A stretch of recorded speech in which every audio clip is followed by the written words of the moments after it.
pour que ses œuvres ne soient pas dévoilées. Mais aujourd'hui, elles seront dévoilées au nom de Jésus. Que le diable le veuille ou pas, je vais témoigner pour la gloire de Jésus. Je continue avec le même message que hier. Un message qui parle sur le testament. Pourquoi j'insiste sur ça?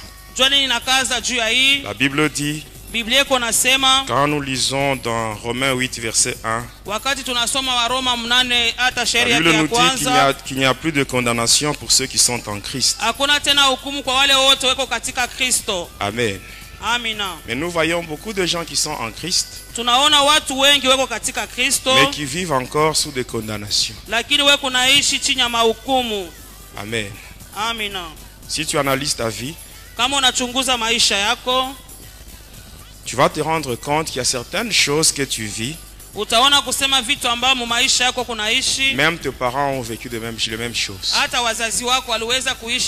Et si tu ne fais pas attention, même tes enfants risquent de vivre ce que toi tu es en train de vivre aujourd'hui.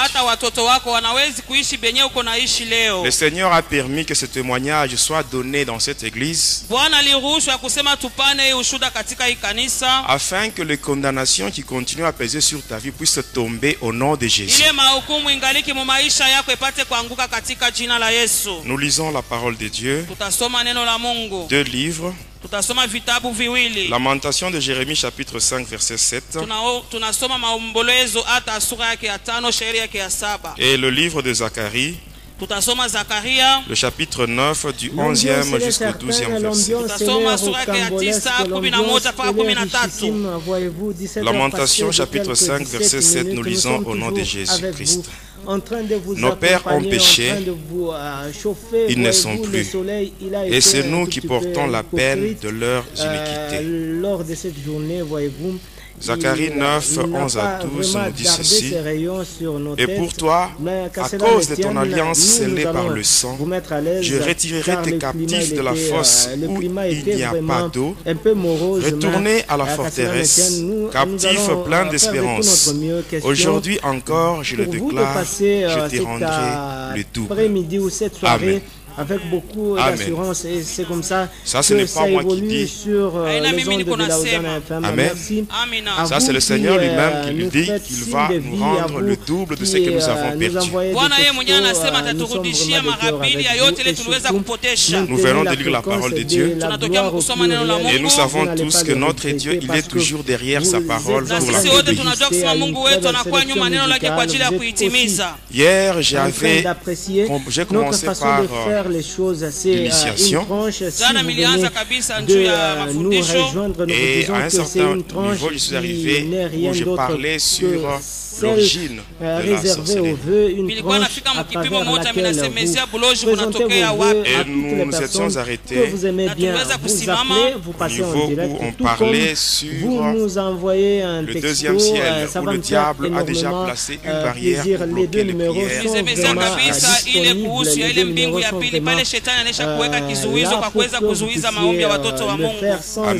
Amen. Ici, suivez-moi bien. Hier, je parlais sur ça. Et j'ai dit même hier que les prières non efficaces ne peuvent pas traverser cette barrière satanique. Et la Bible nous dit que la prière d'un pécheur, c'est une abomination devant Dieu. Pour que la prière puisse traverser cette barrière, on commence toujours par faire une repentance sincère. Là, j'insiste. Il y a beaucoup de gens qui aiment donner l'information à Dieu au lieu de se repentir. Dieu n'a pas besoin de l'information. Amen. Qu'est-ce qu'on appelle l'information? Quand tu as péché, tu as fait l'impudicité, tu as menti. Pendant la prière, tu fais la repentance, tu dis Seigneur, j'ai menti, j'ai fait l'impudicité. Et un jour après, tu reprends les mêmes choses que tu as confessées dans ta prière. Là, c'est l'information. Dieu n'a pas besoin de l'information. Parce que même pendant que tu péchais, Dieu te voyait très bien. Il n'a pas besoin de l'information, mais il a besoin de la décision que tu vas prendre pour ne pas rentrer dans ce que tu faisais. Amen. Amen. Et le diable, quand il est arrivé à cet endroit, il a formé même son gouvernement. Il y a le gouvernement de Lucifer travaille à 3 niveaux. Le premier niveau, c'est la divinité de Lucifer. Le deuxième niveau, c'est la royauté de Lucifer. Et le troisième niveau, c'est le ministère de Lucifer et les démons. Qu'est-ce que le diable fait dans son gouvernement? Là, il a déjà placé une triade. Et dans cette triade, il y a 3 démons. Le premier, c'est celui qui a comme mission de détruire la capacité divine placée dans l'homme. Ce démon-là, son nom, c'est Calibos. En d'autres termes, on l'appelle Apollyon. Après celui-là, il y a un démon qui est chargé de la communication astrale. Cela veut dire précipiter la mort et capturer les âmes pour le conduire dans le monde astral. Celui-là, on l'appelle Bélial. En d'autres termes, on l'appelle Michael. Il y a le troisième. Celui-là, il se présente avec une apparence féminine. The Queen of Heaven, la reine du ciel. Amen. À partir de ce démon-là, Lucifer contrôle le monde à partir de la technologie et l'informatique. Ces démons-là contrôlent le cerveau de l'ordinateur souterrain. C'est ce démon qui donne le progrès rapide à la technologie. Ici, j'ouvre une petite parenthèse. Pendant que Lucifer avait conçu ce qu'on appelle le projet 2000, Lucifer nous avait dit ceci, que le chrétien échappe à son contrôle. Il ne peut pas lire les pensées des chrétiens. Ainsi, pour connaître le projet de chrétiens et lire leurs pensées, il y a eu le problème du téléphone, la fabrication de téléphone, des appareils cellulaires. Amen, amen. Je sais qu'ici la majorité a son téléphone. Amen. Ici, suivez-moi bien. Quand vous avez votre téléphone, vous faites une communication. Avant que cela puisse atteindre votre correspondant, ça passe d'abord dans le monde des ténèbres. On comprend tout avant que cela n'atteigne votre correspondant. Le téléphone fonctionne avec la marque de la bête qui est 666. Nous y allons lentement. 218 53 89 099 Prenons notre pays, c'est un exemple. Nous avons beaucoup de réseaux téléphoniques. Mais dans notre pays, il y a 2 grands réseaux. Ça, vous connaissez. C'est le réseau Vodacom et le réseau Zen. Ces 2 réseaux utilisent un même satellite. Ils utilisent un même satellite. Maintenant, quand vous prenez leur service client, vous faites la somme. Vous allez trouver utakuta 666. Vous prenez Vodacom, c'est 111. Unachukua Vodacom 111. Zen, c'est 555. Unabeba Zen Quand 555. vous faites la somme, vous allez trouver 666. 666. N'est-ce pas? Sivyo? Est-ce que je me trompe? Minadanganya. Amen. Amina. Amen. Amina. Je ne vous demande pas d'aller jeter vos téléphones. Je ne vous demande pas d'aller brûler le téléphone. Il faut prier et sanctifier cela. La Bible nous dit dans 1 Timothée chapitre 4 verset 5, la Bible dit que tout est sanctifié par la prière et par la parole de Dieu. Une fois que le téléphone est sanctifié, vous pouvez faire une communication. Ça va atteindre directement votre correspondant sans passer par le monde de Lucifer. Passons à l'internet. Le diable, il est vraiment rusé. Quand vous arrivez là, on commence souvent avec 3W. Le 3W signifie 666. Le diable, il est rusé. La Bible l'appelle le malin. Quand nous prenons la lettre W, c'est une lettre de l'alphabet français. L'alphabet français comporte 26 lettres. Là, nous avons 20 consonnes et 6 voyelles. Quand vous commencez de A vers Z, vous allez vous rendre compte que W, c'est la 23e lettre de l'alphabet. Alors, quand vous avez W, ça représente le nombre 23. Ainsi, quand vous prenez le nombre 23, c'est un nombre qui est composé de deux chiffres. Vous avez 2 et 3. Maintenant, quand vous faites le produit, ça vous donne combien? Ça vous donne combien? Maintenant, quand vous avez 3W, ça donne combien?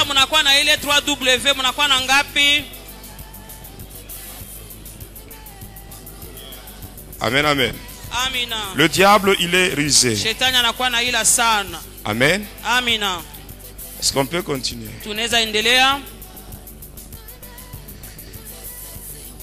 Parlons un peu de la divinité de Lucifer. Quand vous prenez Galates 5, 22, vous allez trouver le 9 fruits du Saint-Esprit. Maintenant, quand vous prenez le nombre des anges qui sont tombés avec Lucifer, vous faites la sommation de chiffres. Vous allez trouver 9. C'est-à-dire 144 000. Quand vous faites 1 plus 4 plus 4 plus 0, 0, 0, ça vous donne 9. Amen. Le diable a déjà aussi créé le 9 fruits de l'esprit diabolique, et dans l'église catholique, on appelle ça le 9 cœurs des anges.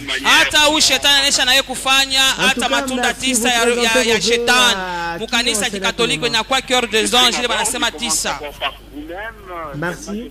Bon, peut-être on aura le temps d'en parler, c'est pas pour aujourd'hui. Et dans la divinité, le diable, il s'est fait passer comme Dieu devant les anges qui sont tombés avec lui. Lucifer, on l'adore. Ces anges-là l'adorent. Et là, il est Dieu. Maintenant, pour contrôler ce monde, là, on parle maintenant de la royauté. Quand vous lisez Psaume 75 et le verset 7, la Bible dit, ce n'est ni de l'Orient, ni de l'Occident, ni du désert que vient l'élévation. Mais l'élévation vient de l'Éternel. En d'autres termes, ça veut dire, l'élévation ne vient ni de l'Orient, ni de l'Occident, mais l'élévation vient de l'Éternel. Ça, c'est une révélation de Dieu. Pourquoi?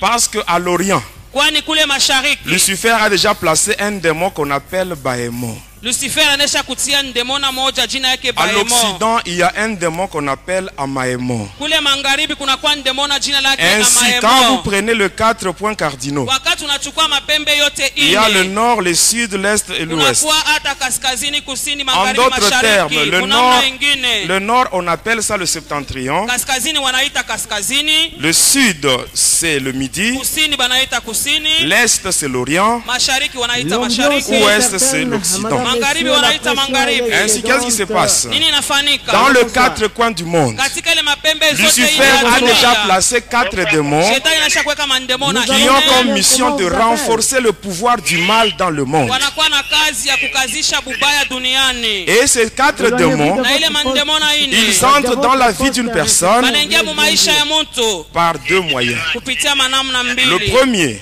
Ya kwanza c'est le signe de la croix. inakuwa ni alama ya msalaba. Amen. Amina. Il y a beaucoup de gens qui ont déjà fait ceci. Kuko watu wengi wanesha kufanyaka hivi. Wanesha kufanyaka ko hivi. Amen. Amina. Qu'est-ce qui se passe? Nini inapitikana? Les gens ne comprennent pas où se trouve le piège. Bantu abajue mutego iko Parce wapi. qu'ils font ce signe-là rapidement. Wakati tu banafanyaka ile alama kwa haraka. Mais quand vous y allez lentement, Kama unaenda tu vous allez voir le pole piège du diable. utaona mutego ya shetani. On commence par là, on dit au nom du Père, là, Banasema hivi kwa jina la Baba hapo. Père, Baba, le Fils, Mwana, le Saint-Esprit. Roho Mtakatifu. N'est-ce pas? Sivi. Mais quand vous y allez lentement, Kama unaenda tu pole Le pole. Père, Baba, le Fils, Mwana, le Saint-Esprit, Roho Mtakatifu. ça s'arrête là. Inasimamia ni pale. Je ne sais pas si vous comprenez. Mnanielewa? Le Père, Baba, le Fils, Mwana, le Saint-Esprit. Roho Mtakatifu. Il n'y a pas le Saint et Esprit à part. Hakuna Non. Roho na C'est le Mtakatifu Saint-Esprit. vinachana, inakuwa ni Le kimoya Roho Père, Mtakatifu. le Fils, Baba, le Saint-Esprit. Mwana, Roho Et ça Mtakatifu. s'arrête là. Lui, c'est présent qui vont donner Là. la mise en Là. onde. L'ambiance, elle est vraiment totale. Nous Dans sommes en train Mambo. de secouer toute la bande Amen. FM avec Amina. ce rythme endiablé. Les de gens font René ceci. Lokwa. Watu Allez, wanafanya Au nom hivi. du fais Père, ça. du Fils et du Saint-Esprit, rapidement. Banafanya kwa Vous haraka. allez voir un fidèle catholique, il arrive devant leur temple, il Utaona s'incline, mwaminifu il Katolika entre. anafika mbele ya kanisa Mais il ne anafanya sait kwa même haraka. pas ce qui se passe. Ajua hata ni nini yako nafanya, ni nini kunapitikana. Le Père, le Fils, le Baba, Saint-Esprit. Mwana, Roho Mtakatifu. Mais en réalité, Kwa ce ukweli qui se fait, ile c'est inafanyika Mogoa et Jim le Mogoa, Grand, Baémon, Amaémon. aemo. Ce qu'on appelle la prière de la conjuration des rois. Tous les prêtres savent ça. Asema bapadri bote banajua ile maombi. Amen. Amina. Le deuxième moyen, c'est comment? Namna ya pili ni nini? C'est la cendre Majifu. qui est gravée sur le visage des gens le jour qu'on appelle L'ambiance, mercredi de c'est cendre. Banachapaka juu ya mauso ya watu siku ya kazi tatu ya majifu. Qu'est-ce qui se passe? Nini inapitikana? Le jour Les de Noël, acolytes nous viennent vous disons, avec la secouez cendre. votre tête et Wakolite vous wanakuwa na ile verrez majifu que Qui ça va se passer en proviennent bonne et de due forme. Ça rameaux se de passe l'arrière-saison comme ça. qu'on a Nous brûlés. sommes en Inatokea train de kuile digérer. matawi ya zamani Allez. walichoma. On mélange cela avec l'huile d'olive. Banaichanga na ile mafuta ya Et olive. vous verrez le prêtre, quand il arrive, il va faire ceci. Nous Utaona avons wakati patira un autre anafika petit anafanya journal ça. ainsi. Atafanya Bonsoir, je hivi. présente Quand il fait mes ça. meilleurs Wakati vœux. anafanya Amis hivi. Du côté gauche de la sacristie, Kule kushoto ya sacristie. il y a une pierre blanche qu'on appelle le pétras.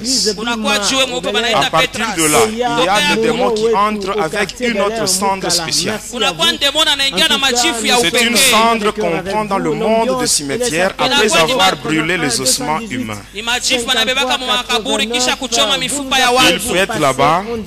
Ils prennent, la cendre que les acolytes ont apportée Banachukua ile bakolite banaleta ile majifu. et on laisse la cendre qui provient de la calcination des ossements humains du monde des cimetières. Banaacha ile majifu balichoma mifupa ya bantu mule Et mu là, le makaburi. prêtre se met devant et les gens se mettent en file. Padri anasimama mbele hivi Ils watu commencent wanafanya à graver sur musululu. leur visage Anaanza kuwachapa pa mauso. ce signe de croix en disant tu es Anafanya poussière, alama tu ya retourneras à la poussière. msalaba, anasema wewe ni mavumbi utarudi kwa mavumbi. Ça, c'est ce que vous entendez. Ile ndio ile tunasikia. Mais en réalité, ce n'est pas ce qui est dit par le Kwa prêtre. ukweli haina ile padri anasema. Il dit tu es mort dans notre magie et tu deviens esclave de la mort. Anasema unakufa katika uchawi wetu na unakuya mtumwa Quand vous wa voyez bien uchawi wetu. la croix qui est gravée sur le visage, Ile msalaba wanachapa pa c'est uso. une croix qui a 4 points. Unaona inakuwa na mapembe Or, ine. sur ces 4 points, il y a Mogoa, Ejim le Grand, Baémon, Amaémon. Kunakuya mogoa ejimono C'est- baemo aemo. Ces esprits entrent dans la personne. Nous savons tous que l'homme est tripartite. Il y a le corps qui est l'enveloppe, l'esprit qui fait mouvoir le corps, et l'âme qui est le domaine de la volonté et la décision. Et là, l'âme est capturée, on l'amène dans le présidium qui est la prison de Marie Marquet. C'est ainsi que même si vous parlez avec un fidèle catholique, vous lui dites la vérité, il va vous entendre. Mais à la fin, il vous dira, moi avec Marie, c'est jusqu'à la mort. Est-ce qu'ils acceptent facilement d'abandonner Marie? C'est parce qu'ils ne sont pas maîtres de leur volonté. Ils sont envoûtés. Même toi qui es ici, si tu as quitté l'église catholique, sache que ce n'est pas par ta force, c'est par la grâce de Dieu. Et comme tu as quitté, tu as aussi le devoir de prier en faveur des membres de ta famille qui sont encore là-bas. Tu peux prier comme, tu peux faire l'intercession comme ce que Abraham avait fait pour son neveu Lot. La prière du juste a une grande efficacité. Amen, amen. Et quand on parle maintenant du ministère de Lucifer et des démons, là nous voyons les démons qui travaillent du lundi jusqu'au dimanche. 17h, passé de 45 minutes, nous sommes avec vous, madame, monsieur, ça se passe comme ça, 099 Quand nous voyons la semaine comporte 7 jours. 099 121 mais il n'y a que 6 ministres. Le 7e jour, c'est Lucifer lui-même qui travaille comme ministre. Ainsi, Lucifer, il travaille le lundi. Essayez seulement d'observer la journée de lundi. Vous allez voir qu'il y a une certaine lourdeur. Vous n'avez jamais observé ça? Il y a certaines personnes qui parlent même de la lundi aussi. Non. C'est le jour où Lucifer lui-même il travaille comme ministre. Mardi c'est Nabrot. Mercredi Astaroth.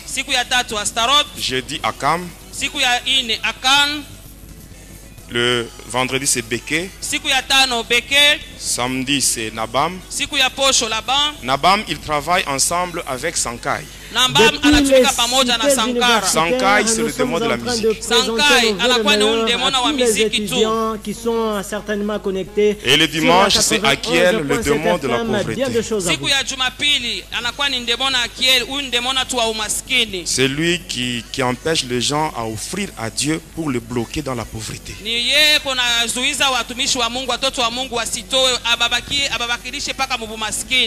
Amen, amen. Bon, ça ce n'est pas ce qu'on a prévu pour aujourd'hui. On peut continuer. Là, j'ai parlé sur le gouvernement.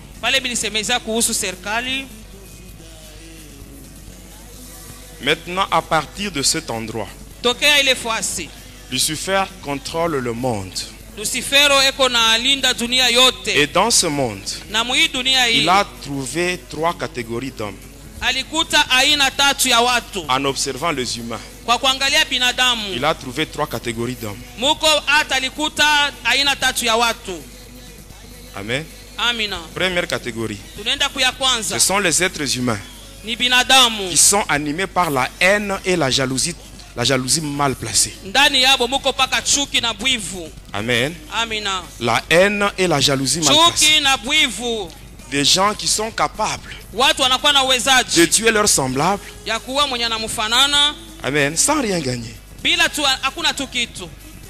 Ce groupe-là, à ce groupe-là, Lucifer a donné la couleur noire. Deuxième groupe, ce sont les êtres humains qui aiment tout démontrer, qui cherchent à savoir le pourquoi de toutes choses. Ces gens-là qui cherchent à expliquer l'existence de Dieu au moyen de la science. Et à ce groupe-là, Lucifer a attribué la couleur blanche. Troisième groupe, ce sont les êtres humains qui aiment la richesse, l'élévation, le pouvoir et la domination. Ils sont capables de tuer pour avoir la richesse, l'élévation et le pouvoir. à ce groupe-là, Lucifer a donné la couleur rouge. Et ces trois couleurs que je viens de donner, c'est à ces trois couleurs correspondent les trois magies, c'est-à-dire la magie noire, blanche et rouge. Il y a certaines personnes qui croient que la magie noire, c'est la magie des Africains. Non, même si vous allez en Europe, vous allez trouver des Européens qui font aussi la magie noire.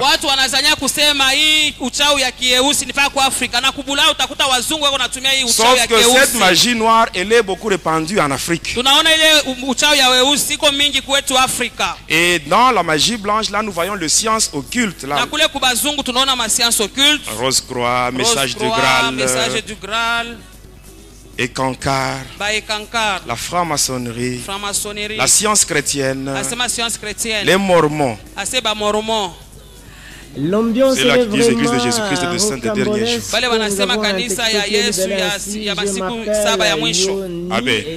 Nous avons maintenant les trois magies. Maintenant, si nous prenons seulement la magie noire, la magie noire, elle aussi, elle est divisée en plusieurs parties. La première partie de la magie noire, c'est ce qu'on appelle la sorcellerie. Après la sorcellerie vient ce qu'on appelle l'islam. La religion des musulmans, c'est une partie de la magie noire. Il y a le jaïnisme, il y a la magie sainte. La magie sainte, elle est à la fois dans la magie rouge, blanche et noire. Mais aujourd'hui, parlons sur la sorcellerie. J'espère que vous comprenez d'où vient la sorcellerie.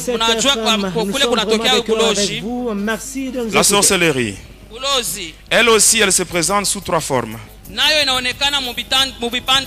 Il y a la sorcellerie consciente. Là, nous voyons les sorciers qui se reconnaissent sorciers et ils sont conscients de leur état. Comme moi, ce que j'étais. J'étais conscient de mon état. Et les sorciers conscients, ils savent que la nuit, nous allons manger la chair humaine et nous allons boire le sang humain. Et ces sorciers-là, ils sont très nombreux dans les églises. Vient après cela la sorcellerie inconsciente. Là, ce sont des gens qui ne se reconnaissent pas sorciers, mais qui sont utilisés par les sorciers conscients. Et pour découvrir cette forme de sorcellerie, il faut seulement analyser le rêve que tu as chaque fois. Dans ton rêve, tu te vois en train de manger. Dans ton rêve, tu te vois en train de connaître des relations intimes. Dans ton rêve, tu te vois en train de servir à manger. Dans le rêve, tu te vois en train de préparer. Dans ton rêve, tu te vois, on te poursuit par des gens dont tu ne vois pas de visage. Quand ils veulent t'attraper, tu te vois en train de voler comme un oiseau. Et le matin, tu te réveilles, tu te dis, j'ai échappé. Tu n'as pas échappé. Tu es dans la sorcellerie inconsciente, on t'utilise. Quand je vous parle de ça, moi-même je faisais ça. Moi je ne vous donne pas le témoignage d'une autre personne, je vous donne mon témoignage, c'est que moi je faisais. Tu te vois dans ton rêve en train de nager dans une rivière. Tu te mets au lit. Amen. En bonne forme. Mais le matin, tu commences à te plaindre de douleurs. Sur la tête qui te fait mal. Tu as des douleurs au niveau de la colonne vertébrale. Tu as des douleurs abdominales. Est-ce que toi, tu travailles la nuit? Pendant que tu te mets au lit, tu travailles. Alors pourquoi tu te réveilles avec de telles douleurs? Amen. Mes bien-aimés, il faut revoir notre relation avec Dieu. Il y a quelque part, il y a des failles, il y a des brèches. Parce qu'un enfant de Dieu, Dieu lui-même dit ceci: pour vous qui êtes mes enfants, votre sommeil sera doux et paisible. Alors pourquoi avoir de telles histoires? L'ambiance est certaine, nous accusons la réception de notre texto. Pendant que je parle, il y a déjà des gens qui se retrouvent dans ce que je dis. Vrai ou faux? de toutes les églises. Si tu es dans la sorcellerie inconsciente, un sorcier conscient, il peut prendre ton visage, il porte et il va déranger d'autres personnes. Mais le lendemain, c'est toi qu'on viendra menacer.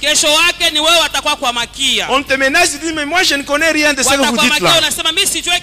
Mais on a pris ton visage et on l'a utilisé.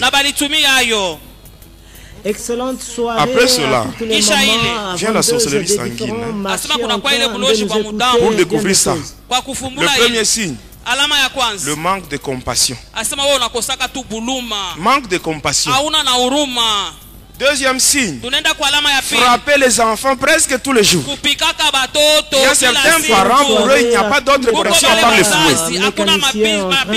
Un autre signe, frapper son mari. Il y a des mamans terribles. Un autre signe, frapper sa femme. Vous voyez les signes là, c'est la sorcellerie.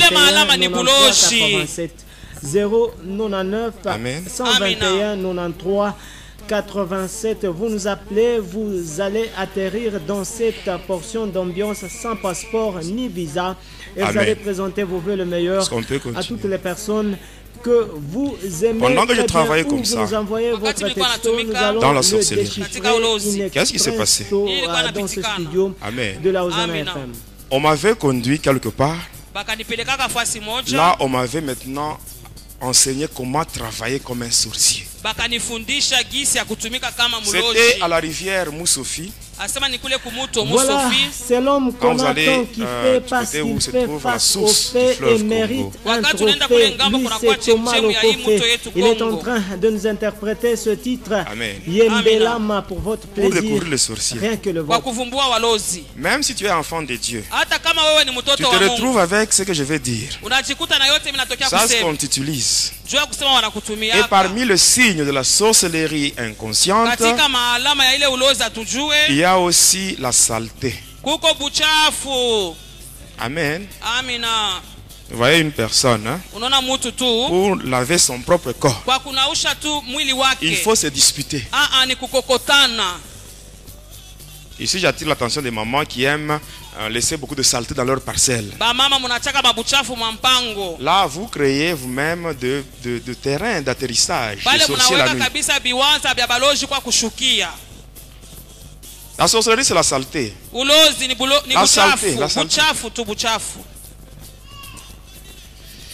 Quand j'étais là, ce qu'on nous avait appris, premièrement, c'est la haine.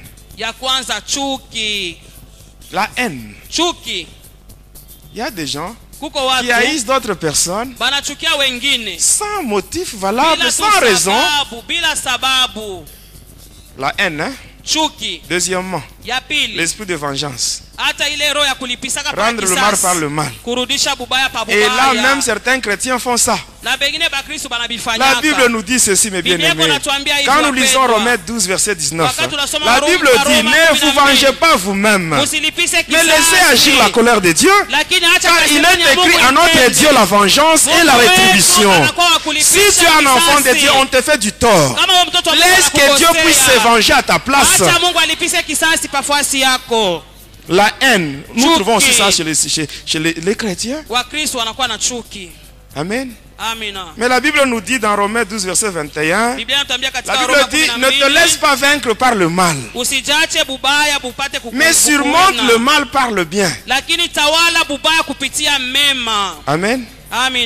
Et la Bible continue à nous dire ceci. Dans Romains 12 verset 18, la Bible dit ceci: s'il est possible, autant que cela dépend de vous, soyez en paix avec tout le monde. Il y a l'esprit de vengeance, le sadisme, le désir de faire souffrir les autres. Il y a certaines personnes, quand ils voient d'autres personnes souffrir, mais ça leur fait du bien, ça leur fait du bien. Ce n'est pas normal. Nous devons savoir compatir au malheur des autres. Amen. Après cela, vient la jalousie trop exagérée. Il faut que tout soit à lui. Et les autres doivent venir maintenant demander, aide-moi. Si d'autres aussi arrivent à attraper quelque chose, pour lui ça lui fait du mal. Il n'est pas content. C'est la sorcellerie. Après cela vient ce qu'on appelle le manque de respect. Tu ne dois pas respecter seulement tes parents, mais tu dois respecter toute personne qui te dépasse en âge. C'est ça. Amen. Vous savez, il y a aussi un point très important. Même les chrétiens font ça. On les utilise souvent dans la sorcellerie inconsciente. Quel est ce point-là? Le mensonge. Le mensonge. Il y a des gens qui sont compliqués, qui ne sont même pas capables de passer toute une journée sans mentir. Un conseil gratuit, hein? Un conseil gratuit. Quand vous êtes quelque part en train de causer et que vous vous rendez compte que vous n'avez plus rien à vous dire, mais séparez-vous, que chacun rentre chez lui, au lieu de rester pour inventer des choses qui n'existent pas. Mais bien aimé, la Bible dit ceci dans Luc 6,45. La Bible dit que c'est de l'abondance du cœur que la bouche parle. Et Jésus ajoute en disant, ce qui suit l'homme, ce n'est pas ce qui entre en l'homme, mais c'est ce qui sort de l'homme. Mais quelles sont les paroles qui sortent de ta bouche? Tu te dis chrétien, mais champion dans le mensonge. Or, le père du mensonge, c'est le diable. Alors, quand tu mens, tu es un enfant de Satan. Des chrétiens champions dans le mensonge. Même des fiancés qui se trompent. Et tu te dis chrétien. Et tu crois avec ça le diable peut te craindre. Même à ce moment-là, même si tu cites le nom de Jésus, le diable ne va pas trembler. Le diable tremble devant le nom de Jésus si ce nom-là est cité par quelqu'un qui marche dans la crainte de Dieu. Et bien aimé, être chrétien. Être chrétien. Il ne faut pas être un chrétien de nom. Non, il faut être un chrétien qui marche dans une nouveauté de vie. C'est ça un enfant de Dieu. Tu abandonnes ce que tu faisais, tu deviens une nouvelle créature, tu commences à marcher selon la volonté de Dieu. Ce n'est qu'à ce moment-là que le sorcier et le diable, ils peuvent te craindre. Amen. 081 218 53 Pendant que j'étais sorcier, j'avais des yeux mystiques. Et ces yeux-là étaient au nombre de 24. Quand on vous dit tel sorcier a 6 yeux, ça dit que ce sorcier-là a déjà tué 2 personnes. Une personne possède 2 yeux. Quand vous faites x2, ça donne 4. Et quand vous prenez le 4, vous les associez aux 2 yeux ordinaires, ça fait 6. Mais moi j'en avais 24. Et je sais que vous avez déjà fait des calculs, hein, vous savez ce que j'avais. Et bien aimé, mais aujourd'hui je suis là. Je marche librement. Mais bien aimé, la Bible nous dit, même si vos péchés sont rouges comme le sang, si vous vous humiliez sincèrement devant Dieu, vous demandez pardon et vous abandonnez cela, notre Dieu, il va vous pardonner, il va vous purifier et il va vous rendre blanc comme la neige. Et aujourd'hui, la Bible me dit, il n'y a plus de condamnation pour ceux qui sont en Christ. Du moment que je suis en Christ, tout ce que j'ai fait avec le diable, ça c'est de l'histoire ancienne, ça c'est déjà passé. Je suis dans le Seigneur Jésus. Il n'y a plus de condamnation sur moi. Et je suis libre. Et les sorciers me craignent même maintenant. Oui, je vous dis la vérité, même maintenant, je connais ma relation avec Jésus. Et les sorciers me craignent, ça je vous le confirme. Les sorciers me craignent. Même des faux pasteurs me craignent. Ils sont ici à Lubumbashi, nous avons fait et ils seront sévèrement punis. Oh Seigneur, n'est-ce pas nous qui avons prêché en ton nom? N'est-ce pas nous qui avons prophétisé en ton nom? N'est-ce pas nous qui avons fait de miracles en ton nom? Il leur dira ceci: allez dans le ténèbre, je ne vous ai jamais connu. Il y en a beaucoup qui travaillent pour leur ventre et pour leur poche. L'œuvre de Dieu n'est pas une source lucrative. Non. Amen. Amen, amen. Amen. Si tu es là, manifeste un peu la joie dans le Seigneur. Amen, amen. Amen. Alors moi, j'avais ces yeux-là qui étaient au nombre de 24. Avec ces yeux, je voyais tout dans ce monde ici. Si le Seigneur vous ouvre les yeux spirituels, et vous aurez la nausée de ce monde. Dans ce monde, il y a des gens qui marchent tête en bas, pied en haut. Dans ce monde, il y a des gens qui marchent. Vous voyez un corps humain, mais une tête en squelette. Avec ces yeux-là, je voyais tout. Je peux être en route. Je peux être en route. Je vois une fille, une jolie fille, une belle fille. Je la regarde avec les yeux mystiques. Mais je vois une vieille maman en train de passer. On a déjà pris son vrai visage de jeune fille. On lui a déjà donné un masque de vieillesse. Et pour voir ces filles-là, elles ne font que changer de fiancé. Quand tu te retrouves dans une situation pareille, fais attention. Prie beaucoup. Le mariage, c'est ton droit. C'est ton droit. Le mariage est une institution divine. Donc c'est ton droit. C'est ton droit. Tu dois prier afin que ce masque de vieillesse puisse tomber au nom de Jésus et que tu reprennes ton vrai visage de jeune fille. Et bien aimé, la sorcellerie, que vous le voulez ou pas, la sorcellerie existe. Qu'on ne vous trompe pas, la sorcellerie existe. Et dans toutes les familles, il y a la sorcellerie. Nous devons seulement nous réfugier quelque part. Nous devons entrer dans le Seigneur Jésus, qui est notre ville de refuge. Si nous sommes dans la ville de refuge, les démons peuvent nous voir. Ils peuvent nous voir, mais ils ne peuvent pas nous toucher parce que nous sommes dans la ville de refuge. Et toi qui m'écoutes, si tu es dans la ville de refuge, ne t'hasarde pas de sortir de la ville de refuge. Ne sois pas comme la femme de Lot. Amen. Le plan de Dieu, Lot et sa famille étaient sauvés. Mais quand il partait, la femme de Lot, elle a regardé derrière elle. Vous savez ce qui lui est arrivé. Si toi tu es dans le Seigneur Jésus, tu oses seulement ouvrir une brèche. Le diable, la Bible nous dit que le diable, il est comme un lion rugissant qui rôde tout autour pour voir qui il va dévorer.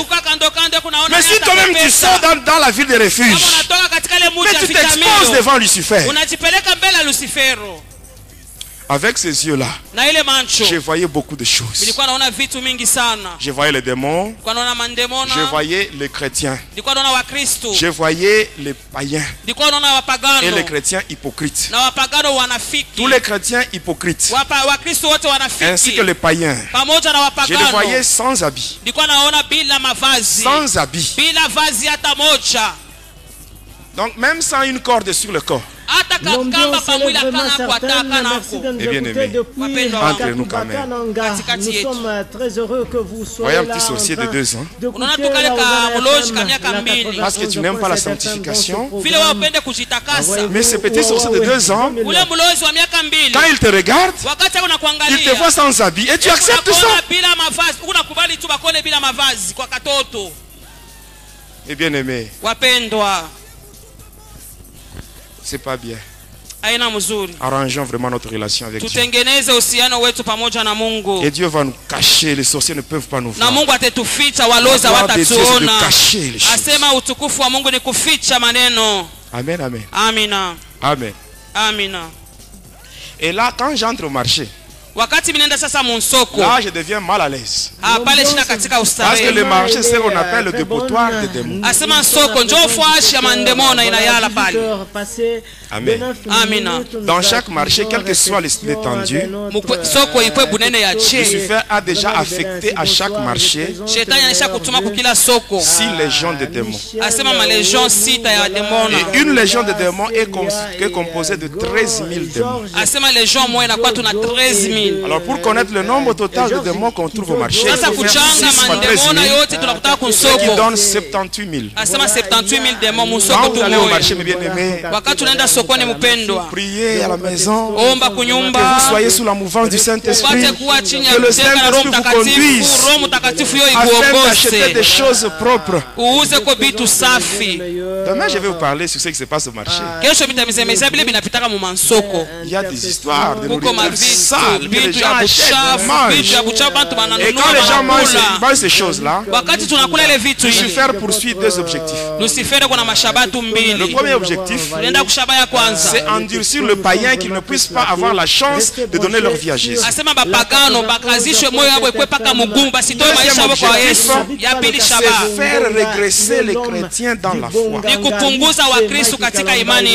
vas te rendre compte que la manière dont tu servais Dieu et la manière dont tu le sers maintenant, il y a une grande différence. Et là, le diable t'attire à la malédiction. Parce que la Bible dit, dans Jérémie 48, verset 10, la Bible dit, maudit soit l'homme qui fait l'œuvre de Dieu avec négligence. Et Jésus ajoute, dans Apocalypse 2, verset 4 à 5, il dit ceci, ce que j'ai contre toi, c'est que tu as perdu ton premier amour. Regarde par où tu es tombé. Répands-toi et reprends tes anciennes œuvres avant que le mal ne puisse t'arriver. 218 Amen. 53 89 Je vous donne 121 93 87 une autre partie de mon témoignage. 099 Amen. Parce que moi, le diable m'avait beaucoup utilisé dans des accidents de circulation. Un jour, on quittait Likasi. On était dans un bus avec un ami. Pendant que nous étions là, dans ce bus-là, qu'est-ce qui s'était passé? Amen. Amina. Moi et mon ami, on voulait provoquer l'accident pour tuer 10 personnes. On quittait Likasi. On avait légèrement dépassé Luisha. Vous connaissez la localité de Luisha? On avait légèrement dépassé Luisha. Et après, il y avait un pasteur. Et c'est le pasteur là qui commençait à prêcher. Il prêchait dans le bus. Pendant qu'il prêchait, il prêchait. On l'avait regardé avec les yeux mystiques. On l'avait vu sans habit. Mais il prêchait. Vous savez, aujourd'hui, il y a certains pasteurs qui sont seulement des poteaux indicateurs. Ils montrent aux autres, voilà, le ciel c'est là-bas. Mais eux-mêmes, ils sont là. Ils prêchent, mais ils ne vivent pas eux-mêmes ce qu'ils prêchent aux autres. Notre directeur général, Amen. Et ça, ils sont nombreux. Hein? Ceux qui font ça, ils sont nombreux. Alors pendant qu'ils prêchaient, dans les bus, il y avait une sœur. Je ne la connaissais pas. Pendant qu'il prêchait, cette sœur-là était touchée par la parole. Et subitement là, elle commençait à parler en langue. Et pendant qu'elle parlait en langue, il y a quelque chose qui nous était arrivé. Hein, moi et mon ami, nous les deux satanistes là. On avait légèrement dépassé lui. Alors quand cette sœur-là commençait à parler en langue, et moi, et mon ami, nous étions projetés et nous nous étions retrouvés en brousse au niveau de Boulou. On était là en brousse physiquement. Je ne sais pas comment est-ce qu'on était sortis de ces bus. Jusqu'aujourd'hui, je cherche, je me pose des questions. Je me demande comment est-ce qu'on était sortis. Parce que le vide de ce bus-là n'était pas brisé. Comment est-ce que nous étions sortis de là? De ces bus-là. Et jusqu'aujourd'hui, je n'ai jamais trouvé la réponse. Amen. Alors, une fois, quand on était en brousse là au niveau de Boulou, on était fâchés. Alors j'avais dit à mon ami, tout ce qui nous est arrivé, c'est à cause de ce pasteur-là qui prêchait. Parce que si lui n'avait pas prêché, la soeur là ne devait pas commencer à parler. Alors nous devons tout faire pour tuer ce pasteur. On s'était transformé en épérivier. Et on s'était envolé. Le pasteur était descendu là au niveau de Kimbe. C'est là où on l'avait capturé. Et on l'avait tué. Il n'est plus de ce monde. Faites attention avec l'œuvre de Dieu. Hein? On ne se moque pas de Dieu. Ce que l'homme sème, il va moissonner ça tôt ou tard. Amen. Alors comme nous sommes à la fin, amen. Je parle juste sur un point et on termine. On laisse le micro à Papa Zacharie pour la prière. Amen, amen. Qu'est-ce qui se passe la nuit? Si moi je me suis converti, cela ne veut pas dire que tous les sorciers sont convertis. Ils continuent à travailler. Moi quand je vous donne le témoignage, amen, c'est pour vous permettre d'être souple. Amen. Et de savoir comment combattre les sorciers. Quand moi je parle, c'est un témoignage que je donne. Mais pour vous, c'est une révélation. Et la Bible dit que ce qui est révélé est condamné par la prière. Amen. La nuit, lorsqu'on volait, qu'est-ce qui s'est passé? Toutes les maisons des païens et des chrétiens hypocrites, on les voyait sans toiture. Il n'y a ni charpente, ni tôle, ni plafond. Qui sont au quartier Bel Air en train de nous écouter bien de choses. Donc il n'y a ni charpente, ni tôle, ni plafond. On voyait tout, c'est comme si on voyait même dans le terrain. Tu peux être dans ta chambre, dans ta chambre à coucher. Tu peux t'habiller de n'importe quelle manière, c'est dans ta chambre. Tu peux dormir dans n'importe quelle position, c'est dans ta chambre. Mais un sorcier, il est là, il regarde, il voit tout.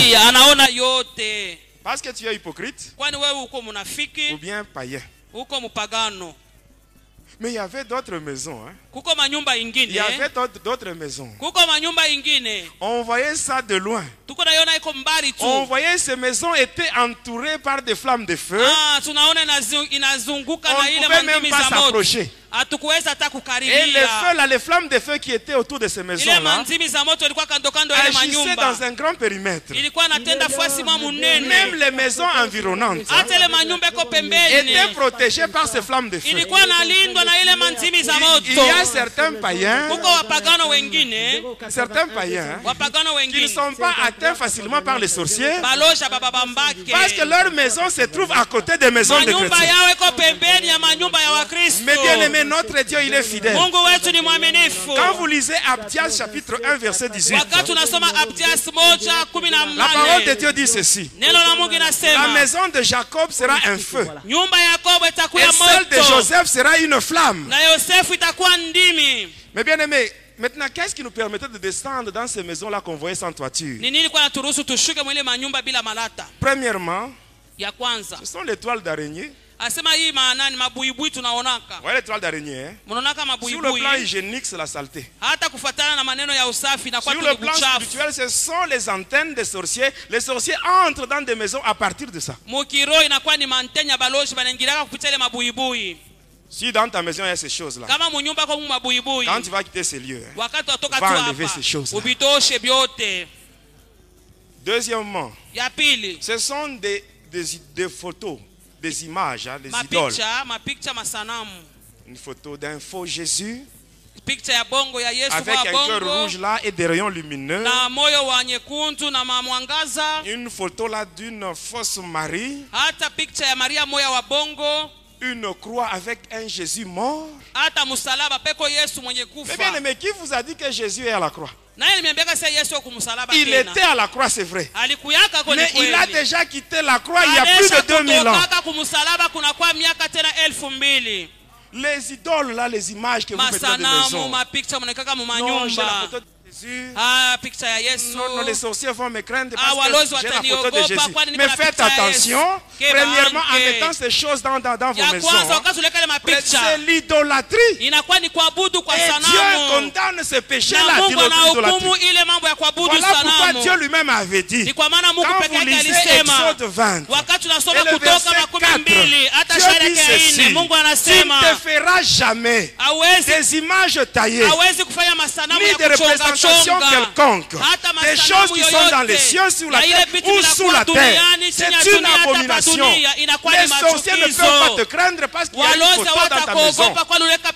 Le Seigneur Jésus, nous ne devons pas le mettre au mur, mais il doit être en nous. Voilà pourquoi Paul avait dit ceci. Quand nous lisons Galates 2:20, Paul dit ceci: j'ai été crucifié avec Christ. Si je vis, ce n'est plus moi qui vis, mais c'est Christ qui vit en moi et non pas au mur. Amen. Amen. Troisième élément qui nous permettait de descendre dans toutes les maisons où il y a quelqu'un qui a déjà touché au fétiche. Amen. La Bible nous dit clairement dans Deutéronome 18 verset 11, la Bible dit qu'on ne trouve chez toi personne qui consulte ceux qui invoquent le mort. Et même des gens qui ont des incisions sur leur corps. On a compté jamais des incisions. Les gens qui ont des incisions, ce sont des sorciers inconscients.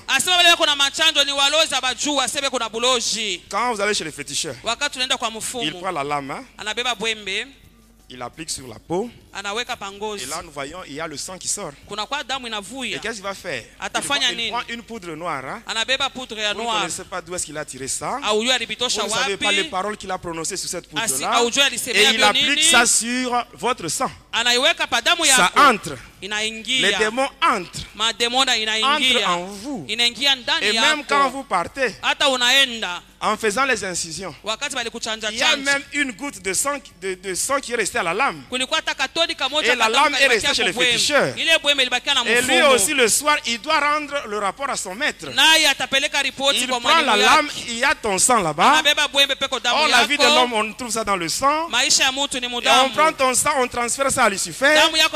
Lucifer commence à contrôler ta vie. Il bloque ta vie. Il est capable à partir de ton sang parce que tu lui as donné ton sang. Quatrième élément. Quatrième élément, c'est ceci. Quand vous êtes dans une maison, ne vous endormez jamais si vous avez des conflits. Avant de dormir, essayez de trouver un climat d'entente. Même les gens du monde disent que le linge sale se lave en famille. Mais nous qui sommes enfants de Dieu, nous pouvons faire plus que ça. Amen. Sinon on ouvre les différentes portes. Ainsi, quand on s'amuse dans de telles maisons, et en sortant, qu'est-ce qu'on fait? On met des filets tout autour de ces maisons-là. Tout cela, c'est pourquoi? C'est pour empêcher les gens de se réveiller le matin et se rendre à l'église pour l'intercession matinale. Ou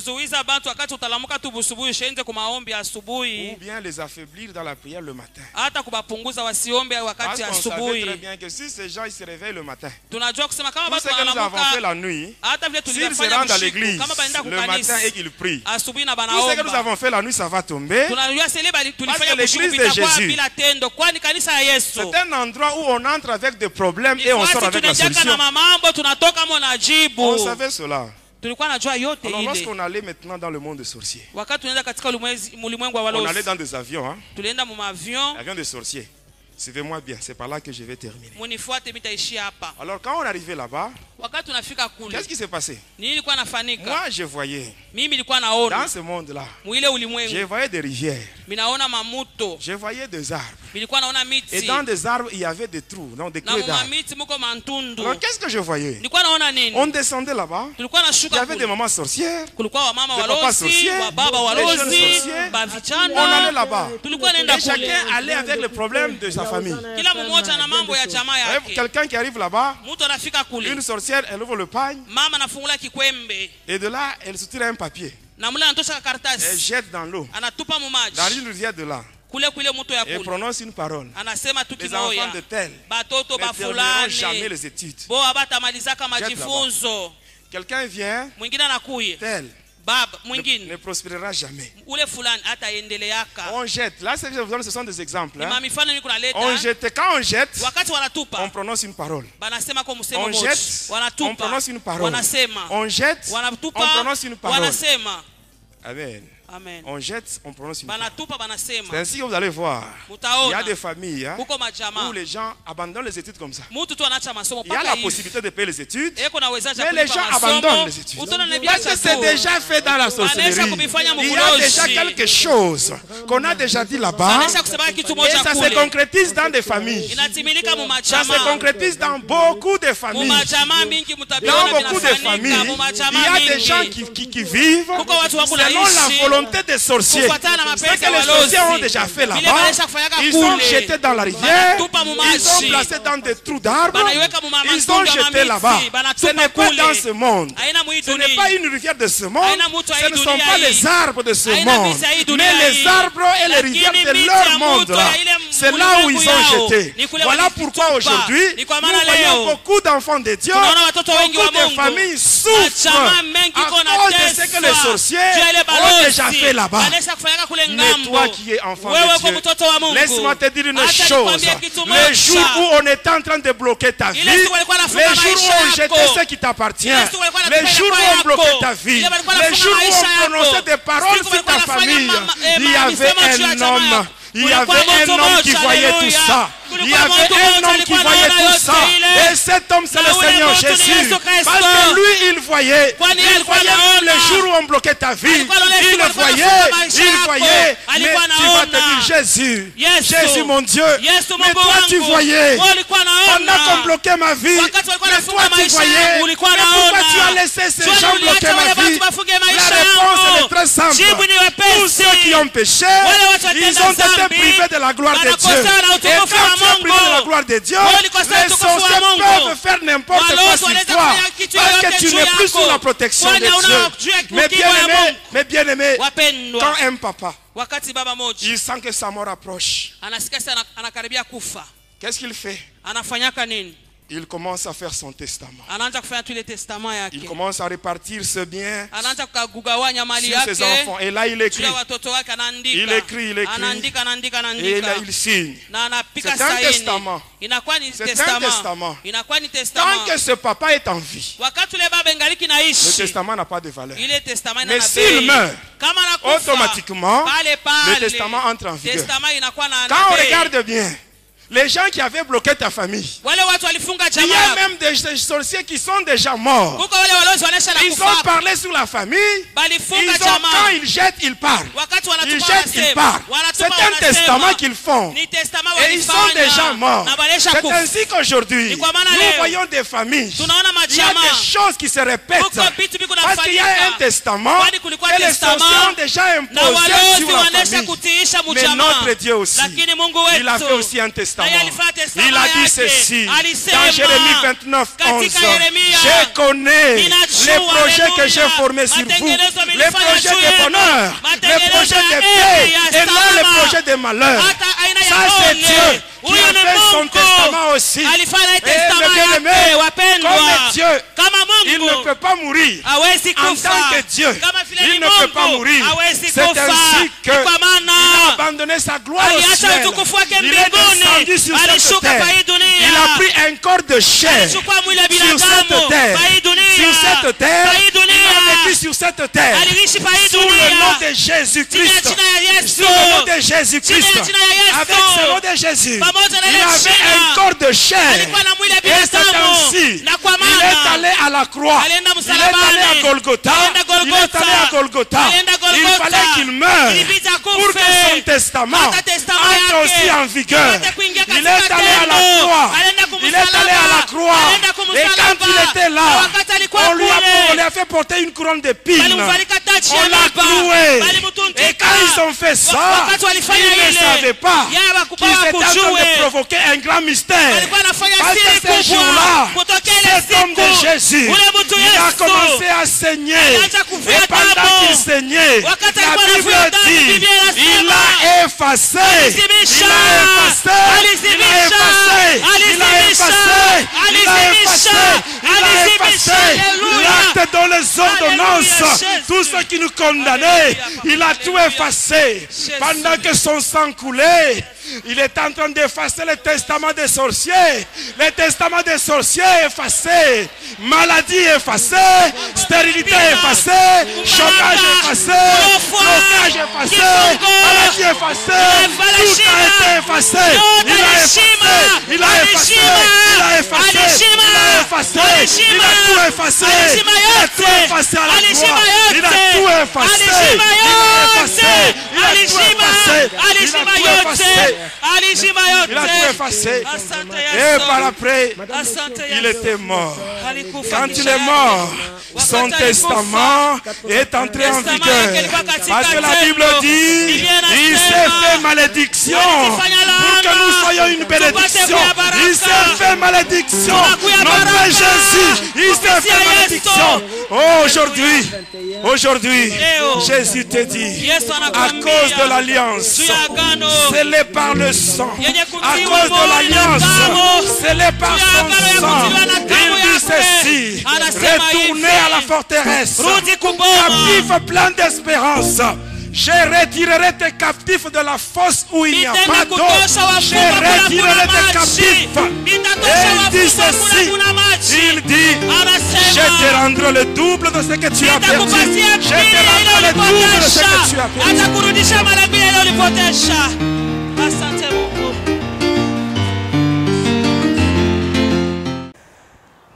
Bonjour chers amis, amis et fidèles de l'œil de l'église, c'est le pasteur Salomon Kaning-Olsel. Je pense bien vous avez suivi les témoignages de notre bien-aimé. Tout ce que je voudrais vous demander, c'est vous donner, soyez un peu patient, je vais vous donner une orientation.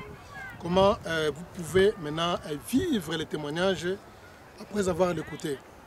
Alors ce qui est vraiment intéressant ici, la première chose, première remarque c'est quoi? Vous allez remarquer les premières caractéristiques ou bien le premier caractère de Dieu c'est l'amour.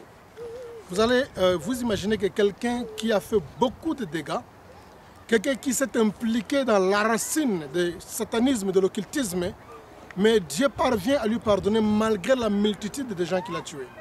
Alors cela prouve clairement que notre Dieu est amour.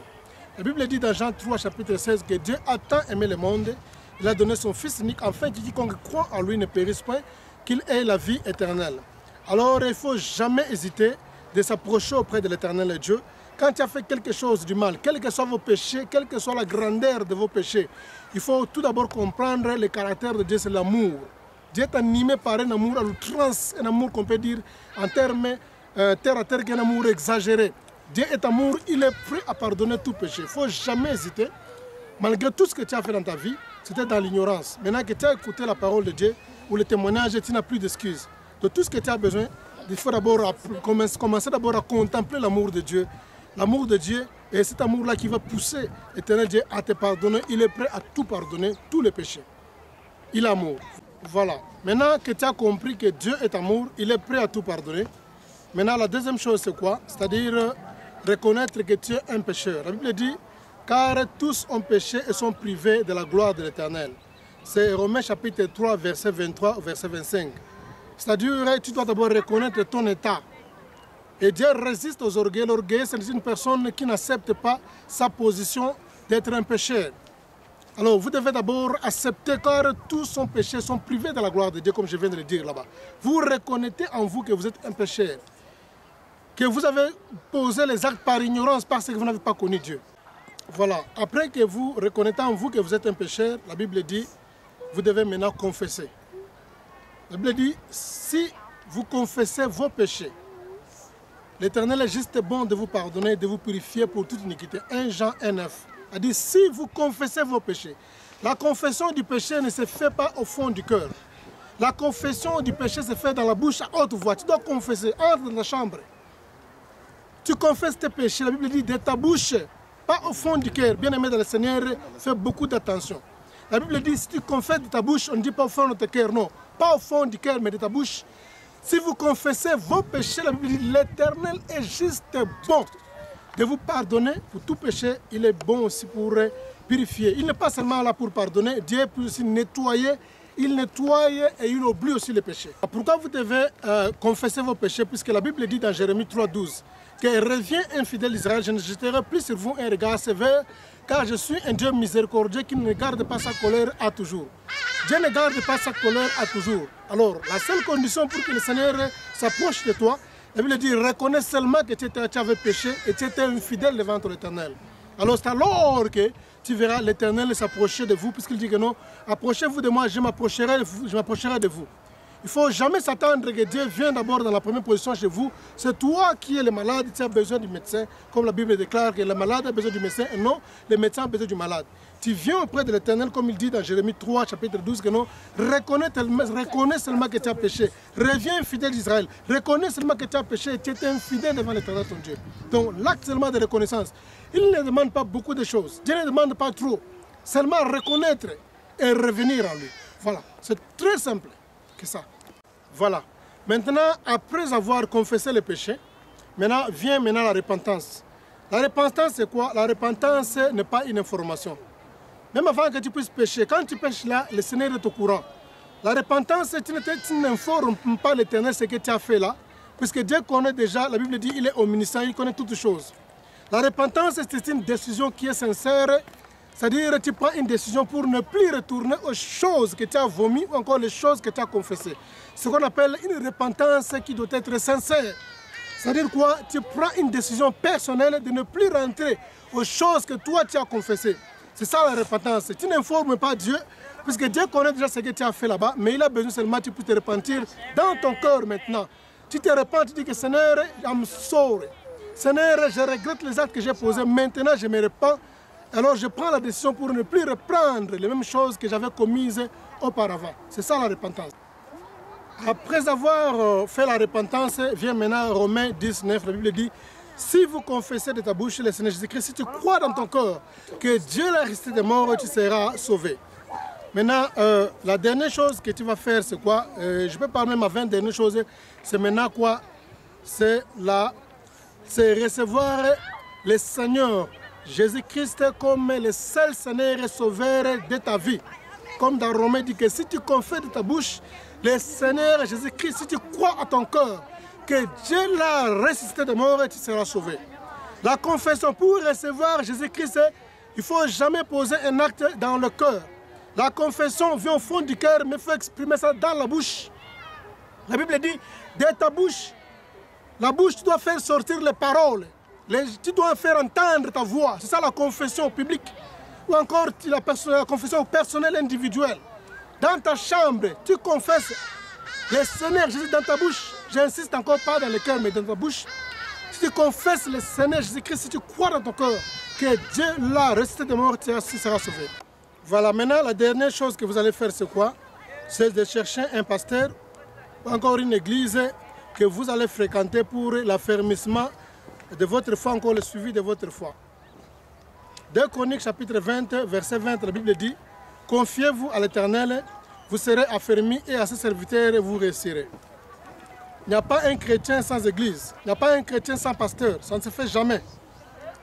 Vous devez trouver un pasteur, vous devez trouver une église, là où vous serez affermis, on va prendre votre encadrement, on va vous orienter. Vous allez voir même dans la Bible, quand l'apôtre Paul, quand il était tombé, il y avait les écailles, il était aveugle pendant un temps, il y avait les écailles dans ses yeux. Maintenant, quand on a prié pour lui, ce n'était pas un ange. Dieu l'avait envoyé chez Ananias. Et Dieu avait parlé à Ananias pendant la nuit que je vais envoyer une personne que vous allez prier pour lui. C'est un instrument que j'ai choisi pour dire que non, vous avez toujours besoin d'un pasteur, peu importe que les gens peuvent rencontrer. Sur le pasteur, sur l'église, il y a les vrais pasteurs, il y a les vraies églises qui sont encore là. Alors bien aimé dans le Seigneur, que Dieu vous bénisse abondamment. Il y a aussi mon numéro qui est affiché là-bas. N'hésitez pas à m'appeler, je peux vous aider à travers la prière. Partout où vous êtes à distance, je peux prier pour vous, vous orienter pour demander la grâce du Seigneur dans votre vie, afin que la décision que vous venez de prendre pour suivre Jésus-Christ comme Seigneur et Sauveur, vous ne puissiez plus reculer en arrière. Ou encore, si tu étais déjà un chrétien qui était converti, mais suite à certaines circonstances, il s'est fait que tu as abandonné ta foi. Maintenant, à travers ce témoignage, j'aurais souhaité que tu puisses en profiter plutôt à poursuivre le Seigneur Jésus-Christ comme c'est le Seigneur et Sauveur, parce que bientôt il est à la porte, il revient bientôt. Que le Seigneur vous bénisse abondamment. C'était le pasteur Salomon Kaninga Lusele de l'Église.